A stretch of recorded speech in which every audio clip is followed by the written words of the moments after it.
tous azimuts. Peuple congolais, il est temps de nous lever, de nous serrer les coudes et d'agir pour défendre notre patrie, notre intégrité territoriale et l'intangibilité de nos frontières. La République démocratique Batela Ekolo, Bendele Koyakte.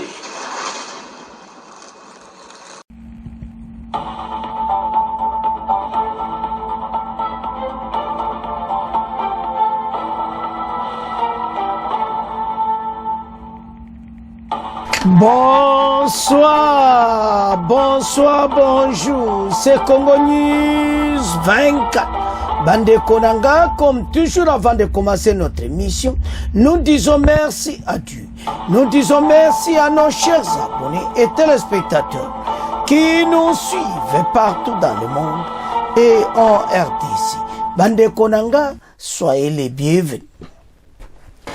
À la une, chers téléspectateurs, on va commencer cette émission avec des sanctions de l'Union européenne contre Rwanda et puis tokoloba sur recrutement FARDC ndegenin ba plan ezali et comment bazo menacer makambo oyo et puis démarche ni gouvernement za kosala pona ko avancer na dossier oyo bana mboka makambo za minene. Alors tous à la connecter plutôt développer une émission parce que armée nde angwana souci na biso. On va parler encore bande konangai comment faire d'ici na ba cotisation to sala pona ko somba ba armée sophistiquée pona armée oyo et comme plus puissant que le Rwanda. Tous à la connecter. Chers téléspectateurs, émission na biso bandi et committant to sola masolo ya mboka. Bandeko, tolobaki ete makambo oyo il fallait pression. Alors, gouvernement du stratégie mosusu, il y a qu'à utiliser l'ambassadeur, il y a RDC na Belgique, na côté à Benelux, ou à Bruxelles. Le professeur est allé jusqu'au siège, il y a une européenne, qu'on solo la bango, suite nango. Alors, bandeko, suite est qui favorable. Donc, en pleine réunion, à Kouti Bazako débattre, tous les 27 pays, bah yokani, une série de sanctions contre Kagame. Donc, moi, na mikole koya bako bloquer option militaire nae, bah arme tu ya zwaka ozwango li sujité, Kagame ko zala bloquer définitivement. Bande koto zala clair. Boyebi bato oyo, bazala ki ba complice. Bazala ka ba complice. Mais na situation na ndenge komi mundela lingaka soni te bo revese situation ta komi nango polele bako suta Kagame kopona ezosila na Kagame parce que na ndenge bakendaki nango plan échangé bango bayeba ekaki tamba oboto la Goma makambo tu fatia kondima que voilà ton négocier n'a pas panthéon. Alors, qu'est-ce qui s'était passé? Babotoli Goma, Fatiazo prononcé quand même l'Iloba, que je ne négocierai jamais avec ces panthéons. Bae Babotoli qui va m'bouka va m'balo en tout cas Koloba. Même réponse et surtout na Allemagne. Alors, ce n'est pas l'orgueil. Ce n'est pas quoi, mais le problème qui est là, ce sont des terroristes. Ils tuent. Et puis on leur a offert quand même le processus de Nairobi, là où les groupes armés, pour les pourparler. Et comme entre-États, moi je vais parler avec le Rwanda. Parce que quand ils ne viennent pas leurs propres besoins. Ils viennent besoin de leur chef, Kagame. Donc, et moi, clairement, les Européens, moi, que non. Kotoyo, kopesi koufi. Fachi, asa moni bisu. Tala. Ya yoyo.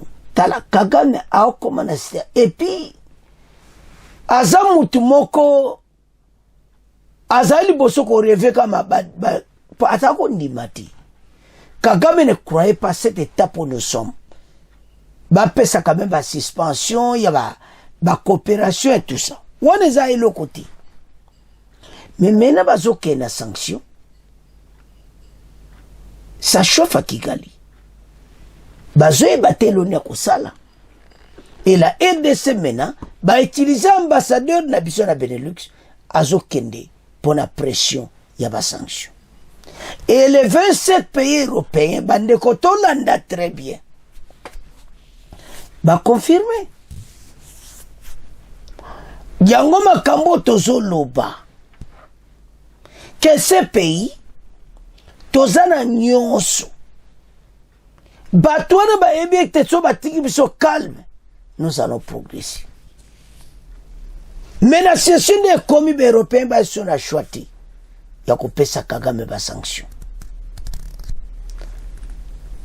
Kagame ayeba ka loko tusido signé na batuyo tusido salignon sotala. Vous ne connaissez pas l'Occident. L'Occident ko sutoka na minute. Je sais que tant on le babongo. Les bandoka Congo ne croient jamais qu'on peut laisser Kagame. Mais je vous assure que Kagame est au pied du mur pour le moment. Donc, à comme une situation où Azo comprendre comment s'en sortir. Mais ce qui est très important, les Congolais te font la mise très bien. Guerre oyo, eza guerre moko ya procuration. Et a guerre mo Congolais failli ba ete makambo eza makaminene. Yango tina ba lancer Congolais tellement na premier ministre eza na tina. Toujours un deuxième point, ba recrutement pe mbongo osomba ba armes. Parce que ce qui se passe pour le moment, vu l'expérience qu'il y a traité de Batkaoyo, vu l'expérience il y a soi-disant les sanctions, il faut armer se préparer. Toujours un point. Alors, maintenant, les 27 pays européens vont décider. Le lobby était baso pesa ba sanction. Et ambassadeur d'Amso yemoko présent. Toujours tiens la même image. Et là, on donne tout le besoin. Le pays a besoin maintenant, il y a des jeunes qui ont beaucoup d'armes. Toujours un point. Pour l'Union européenne, Bakati. Maintenant, tu as toujours un point d'interrogation. Est-ce que la sanction a vraiment qu'on soit Kagame Makas? Est-ce que ça va prendre encore du temps? C'est ça la question. Mais nous savons très bien et que des sanctions sont en cours. Et on a des preuves totales. Des sanctions de l'Union européenne contre Rwanda après un recrutement en FARDC. L'Union européenne veut des sanctions. Oyo mbala oyo ambassadeur yemo ake na siège na bango. En arrivant à siège na bango, masole bani ko betama. Et maintenant, 27 pays va accorder à audience ba ABC ambassadeur vers des sanctions de l'Union européenne contre le Rwanda. Ba une série de sanctions. Donc c'est-à-dire les Hollandais ba yebete Kagame a retiré ba soda na Haïti. Kagame azana mission ba koltana ba or soko a retiré ba soda ne fa de sa kambala moka bengani M23. Ayebian.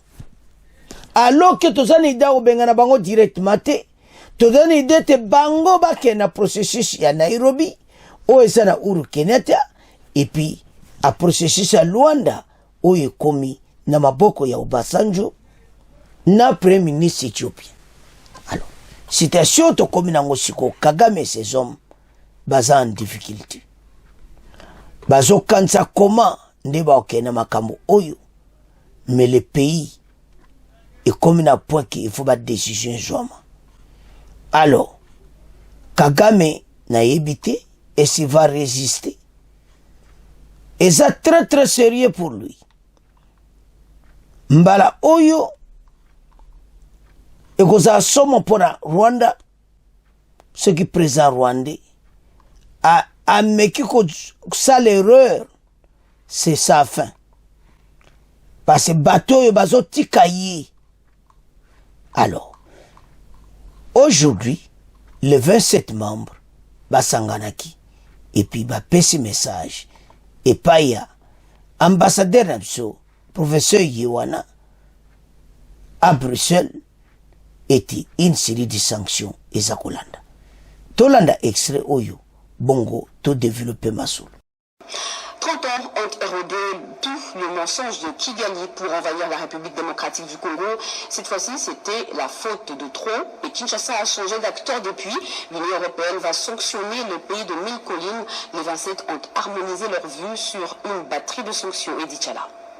L'Union européenne réaffirme son attachement à la souveraineté et à l'intégrité territoriale de la République démocratique du Congo. Elle annonce l'activation d'un train de sanctions à l'encontre du Rwanda dans les tout prochains jours. L'ambassadeur de la RDC au Benelux, le professeur Christian Dongwala Nkunku, a eu une réunion de travail lundi 3 mars 2025 avec Salvador Pinto da Francaru, conseiller Afrique au cabinet de Mme Kaja Kallas, haute représentante de l'Union européenne. Pour Franca, un catalogue de sanctions à l'encontre du Rwanda est prêt et va être activé incessamment. Sur base d'une épure qui a été validée par les instances compétentes, l'équipe de réaction de l'Union européenne est en train de travailler à la finalisation de la version définitive et que sur l'heure, toutes les entraves qui bloquaient l'application de cette train de mesures contre le Rwanda ont été de l'Union européenne. Bandeko tolandi biso nyonso. Alors, de telles sanctions, ce monsieur a qu'à survivre-t-il. Alors, comme une situation difficile, on est ça la Kagame maintenant. Il y a l'orgueil. Ah, ndena sina bote le kopo. Parce qu'on l'a là.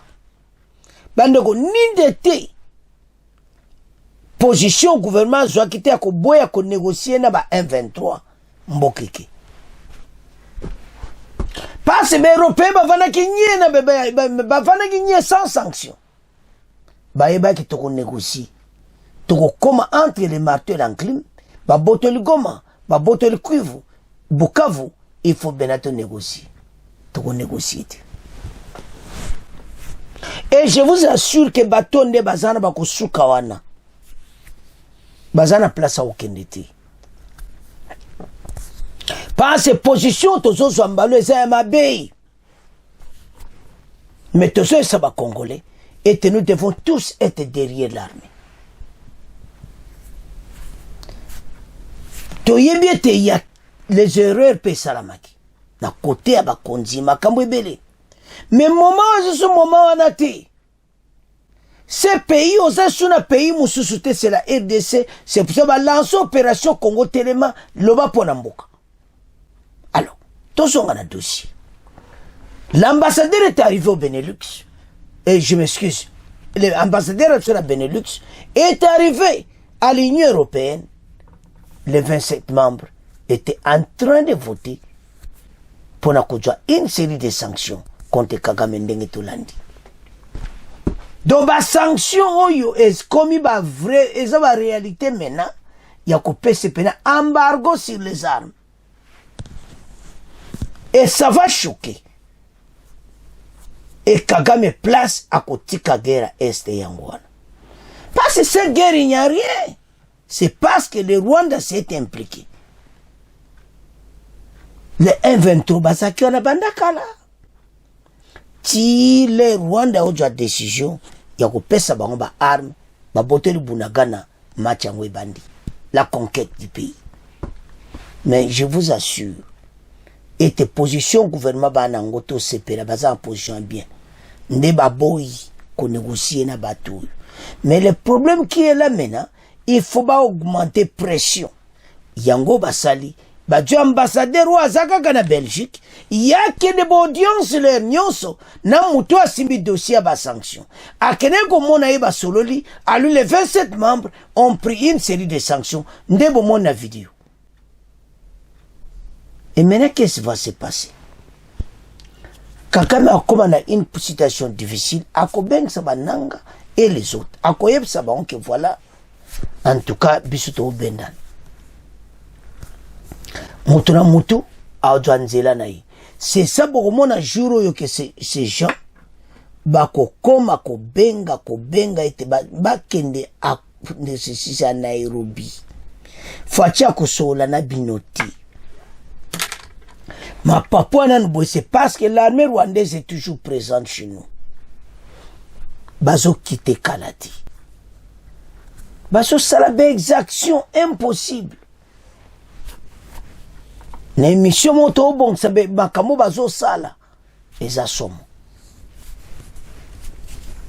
Mais je vous assure que tout ce qui se passe pour le moment, bah konzi bah du direction à pression, passe beaucoup tika bango boyeti. Ils ont suspendu bah mémoire le rebelle waneze lokoti. Et là tout ça a besoin de bah vraie sanction, net embargo bah arme, Kagame comme une situation difficile. Donc c'est comme ça. Ah voilà et pas été commis. Kagame et ses hommes au pied du mur. Bazolu kandena kotelema azokokati. Mais bako vivre en sikoyo, qu'est-ce qui va se passer? Parce que armée na bango soki ba retirer le 123 ba cautionner le côté. Et puis Kagame pour lâcher ces jeunes, c'est 123 et ça ba démarche à kosakanati. Alors, voilà ezalaki problème ya ba sanction to tika ngona bino to komo kende mena le FARDC a terminé ndenga mukiti ba renfort ba recrutement au salama partout. Nous devons nous préparer. Ce monsieur Boumona Kagame asa baza batumoko, il avait déjà préparé cette guerre et biso élection brusque. Mais mener l'auto au Sengezani, armée boana tambo se préparer par jeunes. Recrutement salama. Sama le konde a Kenaki na kota le là-bas et puis et salama penaki toko. Wane zaka moko ab exemple. Bemba azo sala partout donc et l'autre au Sengana ba konjezani. Kosomba ba ar. Ba mortia minende bo sala ba recrutement. Tozana ba arme puissant ya kobengana batu oyo ba recruter Jambo. Premier ministre a payé 1 milliard de francs congolais. Bambongo die bani ko pesama et comme temps mois d'invita les VPM ya défense azo avion a kende Chine. Ba minduki wana minene ndeka tutedo ba minduki wana ya ngonde ba arme oyo toko baby samunguna. Nous allons détruire Batouana. Ba arme yangoana. Ya pamba ti. Bobi misapena mbongo to somba oso bwaka roquette moko. Batouana tuba panzani. Oyo bango bazana ngoti. C'est ça comme l'évolution en guerre. Bokena marché botali oyo Kagame parce boyebi o Kagame bazana ngo. Boyeba kanone azotinda o eza guidé na GPS. Bisopeto sobi yango meya mkole kawaii. C'est comme ça. Alors, et là on est toko sala. Une organisation est très bien. Ba jeune onyo so baza recruté ba okuta armée moko bien organisée. Parce que toi la situation l'ennemi est sur le terrain. Et tous un ennemi partout. Au Batiki la Kabiso. Et cet ennemi, les Rwandais, ils sont partout. Alors, il faut agir avec intelligence et sagesse dans la guerre à l'Est. Parce que c'est comme une situation difficile. Kagame, quand c'est pas applaudir, non, c'est rien. Alors, nous avons tout. Boyokana, bosoma ba armes, mais tout le temps, on a un recrutement, bon, on avance. Bandeko, recrutement est très important. Pour tout beta bateau yo, ba missile, oyo to somba yango. Pour pas Chine, et ça yako sagarate. Wana soto beti bango. Mais match est sili na minute. c'est ça eloko oyo tozoluka ete soka tozwi yango ezokende avec bakilometre carré. L'ennemi akorésiste te parce que ndenge kendaka kaka nde bozomona na foto. Et Sama Lukonde azalaki na centre d'entraînement et tous ces jeunes, en tout cas entraînement les cas qui bien, ils ont clairement été bonne direction. Alors, et le konito osenga était bozana armée, mais maintenant, et comme étant nini, yakobongisa, kosoma ba arme minduki ya makasi. Parce maintenant, ces jeunes va se donner.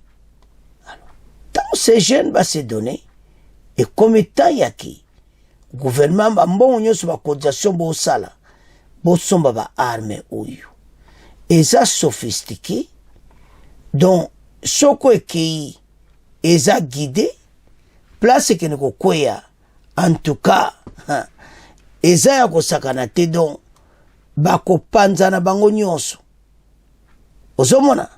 Alors, yango tina, tozosenga ete, biso nyonso tozala bomoko, po tobeta cet ennemi, tobete pena biloko oya moto, ndenge ezali. Bandeko, tozala possibilité nyonso. Po cet ennemi, ameki biso mingi, mais il faut tozala biloko moko asika.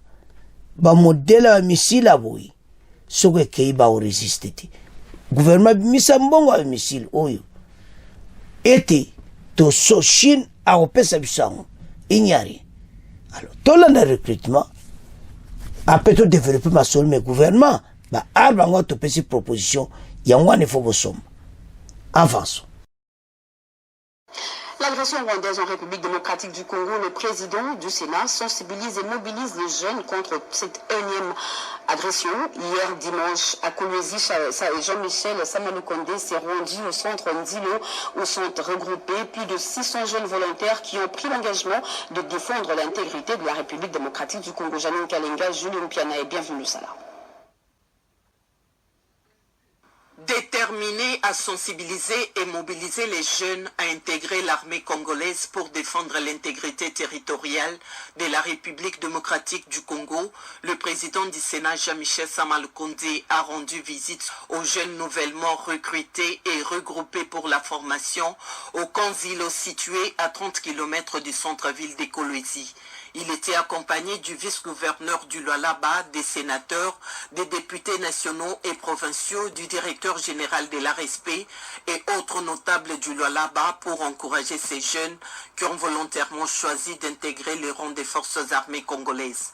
Porteur de messages forts d'encouragement, les speakers de la Chambre haute du Parlement les a exhortés à plus de patriotisme et d'engagement pour barrer la route aux envahisseurs.